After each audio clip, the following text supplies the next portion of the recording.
नितीन गडकरी साहेबांना सांगा की तुमच्या बहिणीला कसा त्रास होतोय, कसा आम्ही इथे राहत आहोत, कसं साप वगैरे निघतात आमच्या इथे आणि हे किती चिखल असते, की कशी आम्ही चालतो, कशा गाड्या काढतो हे आमचं आम्हाला माहीत. पण प्लीज येऊन तुम्ही बघा, गडकरी सरांना सांगा की इथे या, आमचे थोडंसं मार्गदर्शन करा आणि बघा की आम्ही कशा याच्यात राहतो म्हणून. तर तुम्ही थोडासा वेळ काढून तरी थोडंसं या, तरी बघा तरी की आम्ही कसं आहो, कसं राहतो. एवढा आम्ही म्हणजे शहरात असून पण आम्ही अशी दशा झेलत आहो.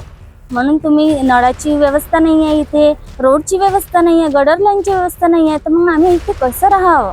ते ग्रामीण तरी छान आहे, मग हे शहर कोणत्या कामाचं. प्लीज तुम्ही येऊन सांगा.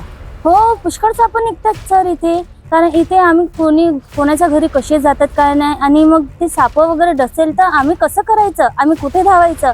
इथे कोणतीच सोय नाही आहे, नाही जवळ दवाखाने नाही, काहीच नाही, रोडच चांगले नाही, तर काय करणार आहे आम्ही.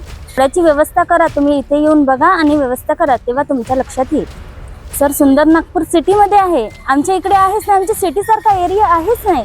सिटी म्हटलं तर किती छान, तिथे रोड आहे, इथे काय म्हणते सिमेंटचे रोड बनले आहे, छान मस्त खूप छान सिटी आहे, ग्रीन सिटी. पण इथे सिटीसारखं काहीच नाही, सगळं ग्रामीणच आहे. आता तुम्ही बघूनच राहिले, रस्ते घरं वगैरे सगळं कसं पडलं आहे, कसं आहे. वरून जवळच नाला आहे, कधी पण पूर येतो, तो आम्हाला झेलावा लागते, ते नाल्याचा वास येतो.